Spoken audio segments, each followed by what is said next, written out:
Friends, this is फंज education और मैं आपका दोस्त अपने इस यूट्यूब चैनल पर आपका स्वागत करता हूं। दोस्तों, पिछले वीडियो में हमने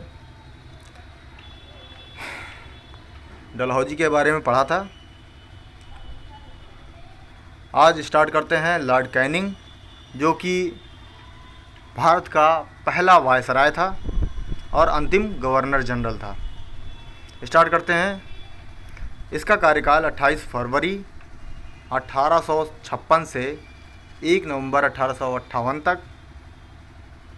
लॉर्ड कैनिंग भारत का अंतिम गवर्नर जनरल था।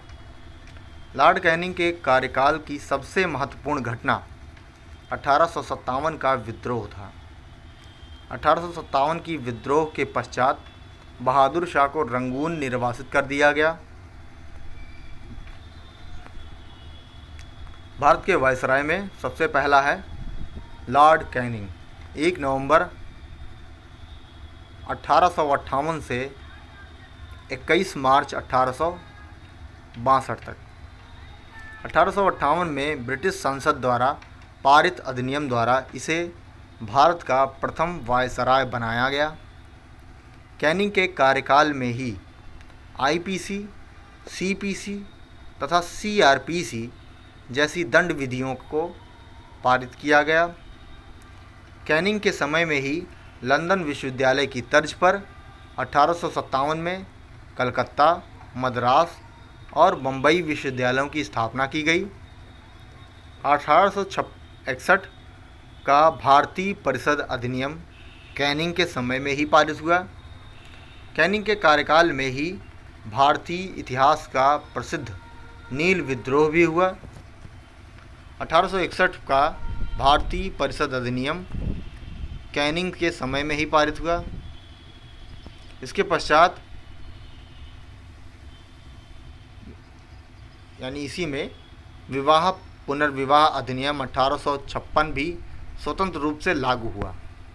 आगे चलते हैं। लॉर्ड एल्गिन, कार्यकाल 21 मार्च 1862 से 20 नवंबर 1863। वहाबी आंदोलन का सफलतापूर्वक दमन इसकी सबसे महत्वपूर्ण सफलता थी। एल्गिन की 1863 में धर्मशाला, हिमाचल प्रदेश में मृत्यु हो गई। फिर आते हैं सर रॉबर्ट नेपियर, कार्यकाल इनका 21 नवंबर 1863 से 2 दिसंबर 1863। सर रॉबर्ट नेपियर को भारत के कार्यवाहक वायसराय के रूप में नियुक्त किया गया था। सर विलियम डेनियसन, कार्यकाल 2 दिसंबर 1863 से 12 जनवरी 1864 तक। सर विलियम डेनिसन को भारत के कार्यवाहक वायसराय के रूप में नियुक्त किया गया।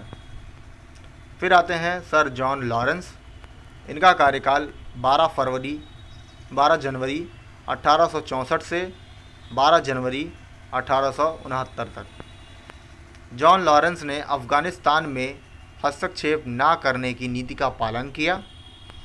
इसके कार्यकाल में यूरोप के साथ संचार व्यवस्था 1869 से 1870 तक कायम रही।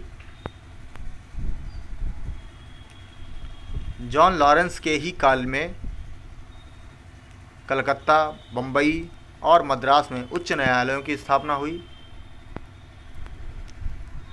इसके कार्यकाल में पंजाब में काश्तकारी अधिनियम पारित किया गया। फिर आते हैं लॉर्ड मेयो, इनका कार्यकाल 12 जनवरी 1869 से 8 फरवरी 1872 तक। लॉर्ड मेयो के काल में भारतीय सांख्यिकी बोर्ड का गठन किया गया। भारत में अंग्रेज़ों के समय में प्रथम जनगणना 1872 में लॉर्ड मेयो के समय में हुई थी। मेयो के काल में 1872 में अजमेर, राजस्थान में मेयो कॉलेज की स्थापना की गई। 1872 में कृषि विभाग की स्थापना भी मेयो के काल में ही हुई। लॉर्ड मेयो की एक अफ़गान ने 1872 में चाकू मारकर हत्या कर ली थी। सर जॉन स्ट्रेची, इनका कार्यकाल 9 फरवरी 1872 से 23 फरवरी 1872। ये भी भारत के कार्यवाहक वायसराय के रूप में नियुक्त किए गए। ये नेपियर आए फिर, इनका कार्यकाल 24 फरवरी 1872 से 3 मई 1872। ये भी कार्यवाहक वायसराय के रूप में भी नियुक्त हुए। फिर आते हैं लॉर्ड नॉर्थब्रुक, कार्यकाल इनका है 3 मई 1872 से 12 अप्रैल 1876 तक। इसके समय में बंगाल में भयानक अकाल पड़ा। भारत में उसकी नीति करों में कमी, अनावश्यक कानूनों को न बनाने और कृषि योग्य भूमि पर भार कम करने की थी। लॉर्ड नॉर्थब्रुक के समय पंजाब में कूका आंदोलन हुआ। नॉर्थब्रुक ने 1875 में बड़ौदा के शासक गायकवाड़ को पदच्युत कर दिया। नॉर्थब्रुक के समय में प्रिंस ऑफ वेल्स एडवर्ड तृतीय की भारत यात्रा 1875 में संपन्न हुई। इसी के समय में सुएज नहर खुल जाने से भारत और ब्रिटेन के बीच व्यापार में वृद्धि हुई। लॉर्ड लिटन, कार्यकाल 12 अप्रैल 1876 से 8 जून 1880। इसका पूरा नाम रॉबर्ट बुल्वेर लिटन एडवर्ड था एवं इनका एक उपनाम ओवेन मेरेडिथ था। यह एक प्रसिद्ध उपन्यासकार, निबंध लेखक एवं साहित्यकार था। साहित्य में ऐसे ओवेन मेरेडिथ नाम से जाना गया। इसमें समय में बम्बई, मद्रास, हैदराबाद, पंजाब एवं मध्य भारत में भयानक अकाल पड़ा। इसने रिचर्ड स्टेची की अध्यक्षता में अकाल आयोग की स्थापना की। लॉर्ड लिटन के कार्यकाल में प्रथम दिल्ली दरबार का आयोजन किया गया और एक राज अधिनियम पारित करके 1877 में ब्रिटेन की महारानी विक्टोरिया को केसरे हिंद की उपाधि से विभूषित किया गया। लिटन ने अलीगढ़ में एक मुस्लिम एंग्लो प्राच्य महाविद्यालय की कई स्थानीय भाषाओं के समाचार पत्र आदि को विद्रोहात्मक सामग्री के प्रकाशन का आरोप लगाकर बंद करवा दिया गया। इसके समय में शस्त्र एक्ट, आर्म एक्ट 1878 पारित हुआ, जिसमें भारतीयों को शस्त्र रखने और बेचने से रोका गया। इसने सिविल सेवा परीक्षाओं में प्रवेश की अधिकतम आयु सीमा घटाकर 19 कर दी। फिर आते हैं लॉर्ड रिपन, कार्यकाल इनका 8 जून 1880 से 13 दिसंबर 1884। रिपन ने समाचार पत्रों की स्वतंत्रता को बहाल करते हुए 1882 में इसे वर्नाकुलर प्रेस एक्ट को रद्द कर दिया, जिस कारण इसे प्रेस का मुक्तिदाता भी कहा जाता है। रिपन ने सिविल सेवा में प्रवेश की अधिकतम आयु को 19 से बढ़ाकर 21 वर्ष कर दी। रिपन के काल में भारत में 1881 में सर्वप्रथम नियमित जनगणना करवाई गई। 1881 में प्रथम कारखाना अधिनियम रिपन के द्वारा लाया गया। रिपन के समय में 1882 में शिक्षा के क्षेत्र में सर विलियम हंटर की अध्यक्षता में हंटर आयोग का गठन हुआ और 1882 में स्थानीय स्वशासन प्रणाली की शुरुआत हुई। 1883 में एल्बर्ट बिल विवाद रिपन के समय में ही पारित हुआ, जिसमें भारतीयों को भी यूरोपीय कोर्ट में जज बनने का अधिकार दे दिया गया था। फ्लोरेंस नाइटिंगेल ने रिपन को भारत का उद्धारक की संज्ञा दी।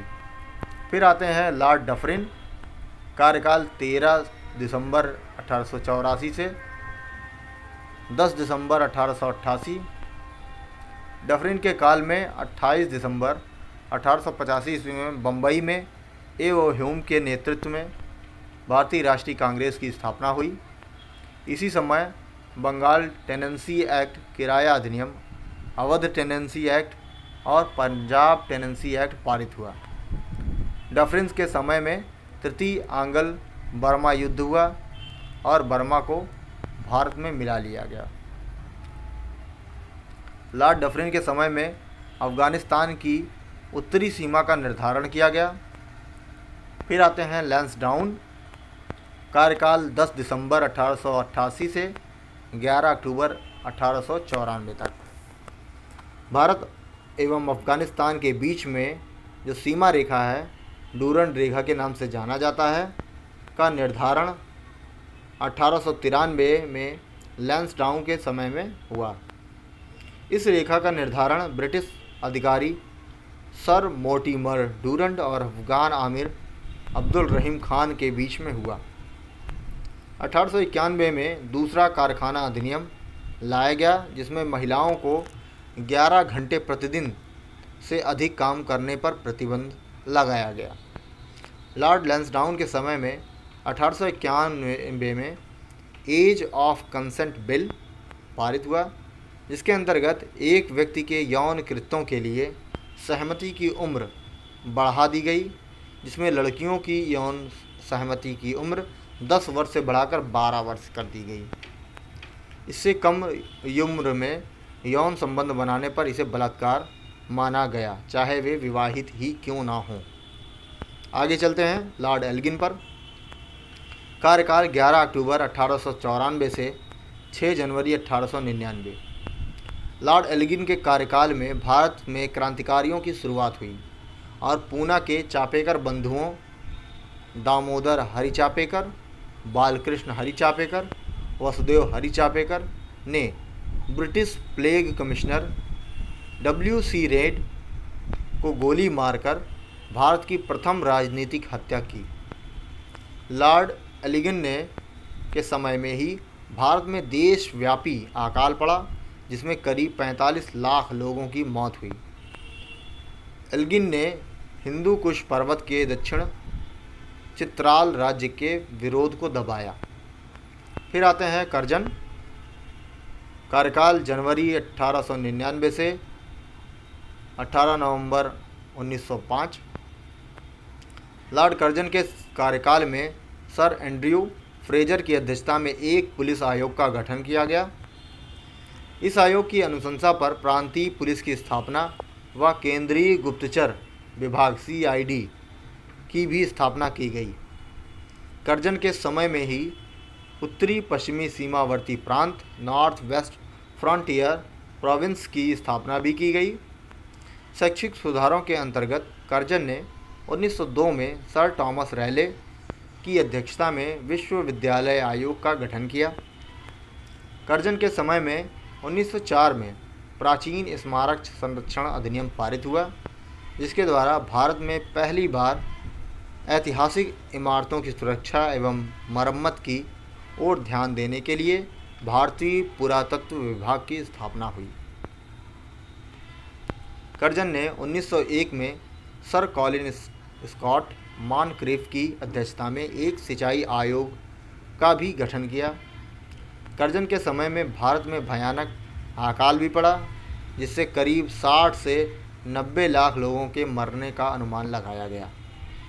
1899 से 1990 ईस्वी में पड़े अकाल व सूखे की स्थिति के विश्लेषण के लिए सर एंटनी मैकडॉनल्ड की अध्यक्षता में एक अकाल आयोग का गठन किया गया। लॉर्ड कर्जन के समय में सर्वाधिक महत्वपूर्ण कार्य था 1905 में बंगाल का विभाजन, जिसके बाद भारत में क्रांतिकारी गतिविधियों का सूत्रपात होता गया।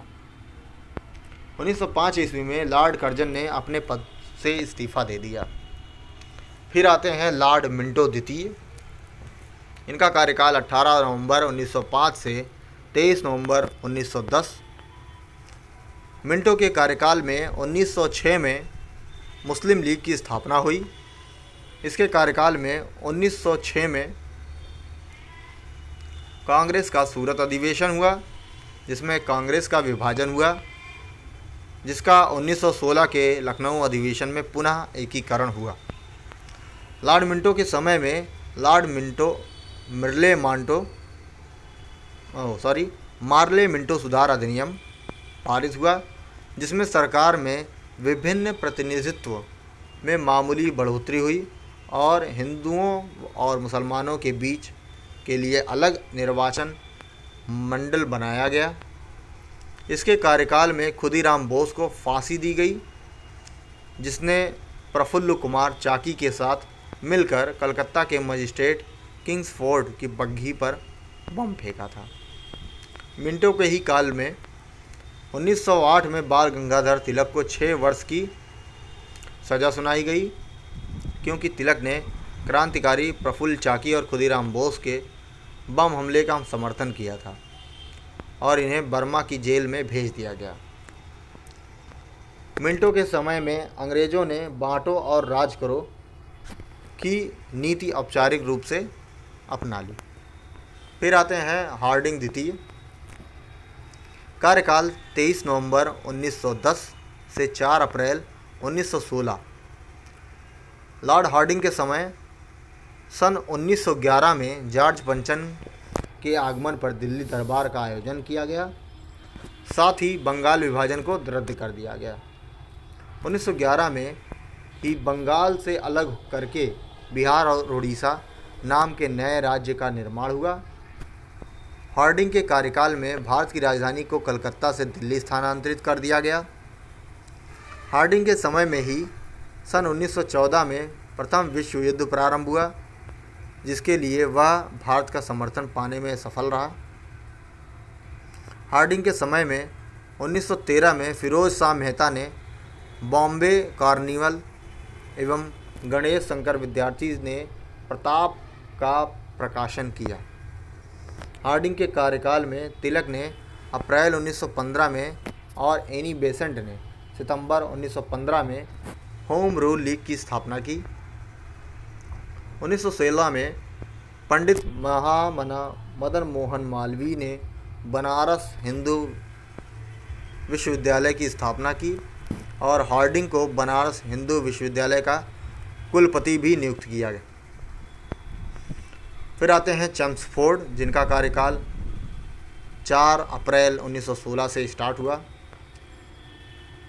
इसके कार्यकाल में तिलक और एनी बेसेंट ने अपने होम रूल लीग के आंदोलन की शुरुआत की।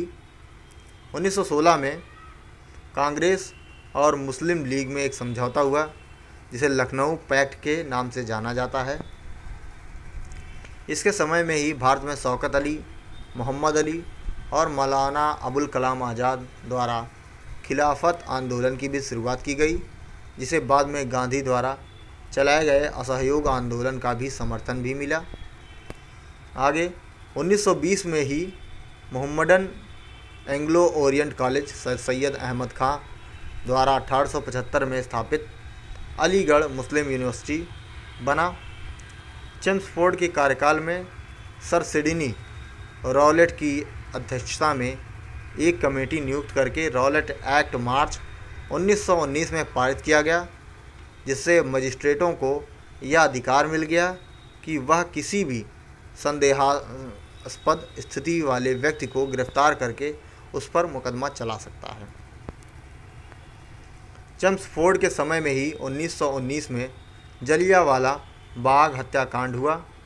इसके समय में भारत सरकार अधिनियम 1919 ईस्वी व माउंटेग्यू चेम्सफोर्ड सुधार लाया गया।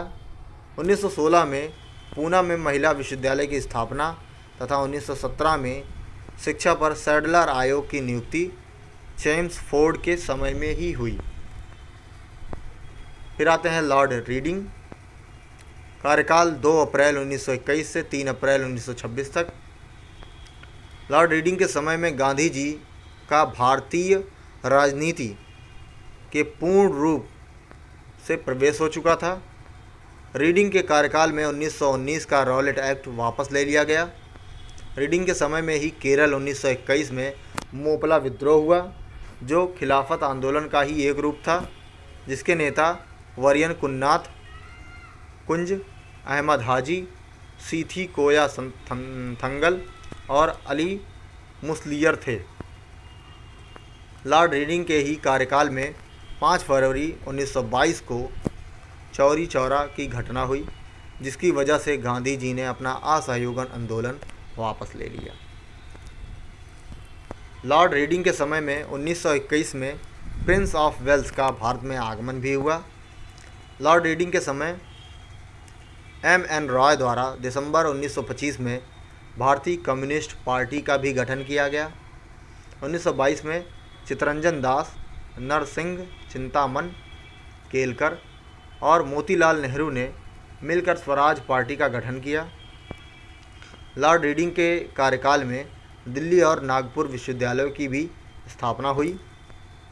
फिर आए लॉर्ड इरविन। इनका कार्यकाल 3 अप्रैल 1926 से 18 अप्रैल 1931। इरविन के कार्यकाल के दौरान गांधी जी ने 12 मार्च 1930 में सविनय अवज्ञा आंदोलन की शुरुआत की। इरविन के कार्यकाल में 1919 में गवर्नमेंट ऑफ इंडिया एक्ट की समीक्षा करने के लिए 1928 में साइमन कमीशन की नियुक्ति हुई।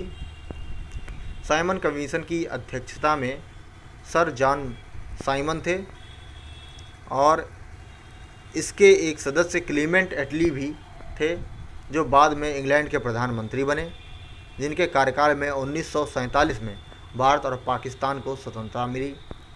लॉर्ड इरविन के कार्यकाल में मोतीलाल नेहरू ने नेहरू रिपोर्ट पेश की, जिसमें भारत को अधिशासी राज्य का दर्जा देने की बात कही गई।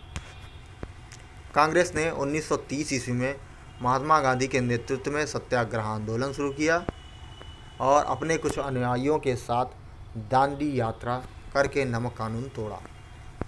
इरविन के समय में लंदन में ब्रिटिश सरकार और गांधी जी के बीच में प्रथम गोलमेज सम्मेलन हुआ। मार्च 1931 में गांधी और इरविन के बीच गांधी इरविन समझौता हुआ, जिसके बाद गांधी ने सविनय अवज्ञा आंदोलन वापस ले लिया। इरविन के कार्यकाल में 1929 में पब्लिक सेफ्टी बिल और लाला लाजपत राय की हत्या के विरोध में दिल्ली के असेंबली हॉल में भगत सिंह और उनके साथियों ने बम फेंका। इरविन के कार्यकाल में ही 1929 में प्रसिद्ध लाहौर षड्यंत्र एवं स्वतंत्रता सेनानी जतिन दास को 64 दिन की भूख हड़ताल के बाद जेल में मृत्यु हो गई। इरविन ने खनन और भूविज्ञान के विकास के लिए Indian school of mines Dhanbad की स्थापना की थी। फिर आए विलिंगडन। इनका कार्यकाल 18 अप्रैल 1931 से 18 अप्रैल 1936 तक। विलिंगटन के कार्यकाल में 1931 में द्वितीय गोलमेज सम्मेलन और 1932 में तृतीय गोलमेज सम्मेलन का आयोजन लंदन में हुआ। विलिंगटन के समय में 1932 में देहरादून में भारतीय सेना अकादमी की स्थापना की गई। 1934 में गांधी जी ने दोबारा सविनय अवज्ञा आंदोलन शुरू किया। 1935 में गवर्नमेंट ऑफ इंडिया एक्ट पारित किया गया एवं 1935 में ही बर्मा को भारत से अलग कर दिया गया। विलिंगटन के समय में ही भारतीय किसान सभा की भी स्थापना की गई। महात्मा गांधी एवं अम्बेडकर के बीच 24 सितंबर 1932 ईस्वी को पूना समझौता हुआ। फिर आए लॉर्ड लिनलिथिगो। कार्यकाल 18 अप्रैल 1936 से 1 अक्टूबर 1943 तक। 1939 में सुभाष चंद्र बोस ने कांग्रेस छोड़कर फॉरवर्ड ब्लॉक नाम की अलग पार्टी का गठन किया। लिनलिथिगो के समय में ही पहली बार मुस्लिम लीग द्वारा 1940 ईस्वी में पाकिस्तान की मांग की गई। 1942 ईस्वी में क्रिप्स मिशन भारत आया। 1940 में कांग्रेस ने व्यक्तिगत असहयोग आंदोलन प्रारंभ किया। लिनलिथिगो के कार्यकाल में गांधी जी ने करो या मरो का नारा देते हुए भारत छोड़ो आंदोलन की शुरुआत की। फिर आए लॉर्ड वेवेल। इनका कार्यकाल 1 अक्टूबर 1943 से 21 फरवरी 1947 तक। 1945 में लॉर्ड वेवेल ने शिमला में एक समझौते का आयोजन किया, जिसे शिमला समझौता या वेवेल प्लान के नाम से जाना गया। वेवेल के समय में 1946 में नौसेना का विद्रोह हुआ था। 1946 में अंतरिम सरकार का गठन किया गया। ब्रिटेन के प्रधानमंत्री क्लीमेंट एटली ने 20 फरवरी 1947 को भारत को स्वतंत्र करने की घोषणा कर दी थी। फिर आए लॉर्ड माउंटबेटन। इनका कार्यकाल 21 फरवरी 1947 से 15 अगस्त 1947 तक। लॉर्ड माउंटबेटन भारत का अंतिम वायसराय था। लॉर्ड माउंटबेटन ने 3 जून 1947 को भारत के विभाजन की घोषणा की। 4 जुलाई 1947 को ब्रिटिश संसद ने भारतीय स्वतंत्रता अधिनियम प्रस्तुत किया, जिसे 18 जुलाई 1947 को पारित करके भारत की स्वतंत्रता की घोषणा कर दी गई। भारतीय स्वतंत्रता अधिनियम द्वारा भारत को विभाजन करके भारत और पाकिस्तान नाम के 2 राज्यों में बांट दिया गया। 15 अगस्त 1947 को भारत स्वतंत्र हो गया। चक्रवर्ती राजगोपालाचारी, कार्यकाल 15 अगस्त 1947 से 1948। भारत की स्वतंत्रता के बाद 1948 में चक्रवर्ती राजगोपालाचारी को स्वतंत्र भारत का प्रथम गवर्नर जनरल नियुक्त किया गया। गवर्नर जनरल के अधिकार और कर्तव्य। 1773 में रेगुलेटिंग एक्ट में गवर्नर जनरल के अधिकारों और कर्तव्यों का विवरण दिया गया है। बाद में पिट्स इंडिया एक्ट के 1784 तथा पूरक एक्ट 1786 के अनुसार इस अधिकारों और कर्तव्यों को बढ़ाया गया। गवर्नर जनरल अपनी काउंसिल परिषद की सलाह एवं सहायता से शासन करता था, लेकिन आवश्यकता पड़ने पर वह परिषद की राय की उपेक्षा भी कर सकता था। इस व्यवस्था से जो गवर्नर जनरल थे वे व्यवहारता भारत का भाग्य विधाता होता था। केवल सुदूर स्थित ब्रिटेन की संसद और प्रधान भारत मंत्री ही उस पर नियंत्रण रखते थे, मतलब वहाँ। फिर स्वाधीन भारत में गवर्नर जनरल। भारत के स्वाधीन होने पर श्री राजगोपालाचारी गवर्नर जनरल के पद पर 25 जनवरी 1950 तक रहे। उसके बाद 26 जनवरी 1950 को भारत के गणतंत्र बन जाने पर गवर्नर जनरल का पद समाप्त कर दिया गया। लॉर्ड विलियम बेंटिक बंगाल में फोर्ट विलियम का अंतिम गवर्नर जनरल था। वहीं फिर 1833 के चार्टर एक्ट के अनुसार भारत का प्रथम गवर्नर जनरल बना। लॉर्ड कैनिंग 1858 के भारतीय शासन विधान के अनुसार प्रथम वायसराय तथा लिनलिथिगो अंतिम वायसराय था। लॉर्ड माउंटबेटन हिंदुस्तान में सम्राट का यानी ब्रिटिश साम्राज्य का अंतिम प्रतिनिधि था।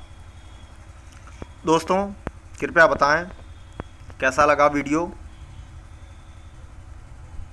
अपना रिव्यू दें, कमेंट करें, शेयर करें और अगर पसंद आया है तो लाइक ज़रूर करें। अगर नए हों चैनल पर तो प्लीज़ सब्सक्राइब करें, अपने दोस्तों को भी बोलें ताकि मैं और अपने उत्साह के साथ आगे बढ़ता रहूं और आपके लिए वीडियो डालता रहूं ऐसे। आपका आशीर्वाद, धन्यवाद।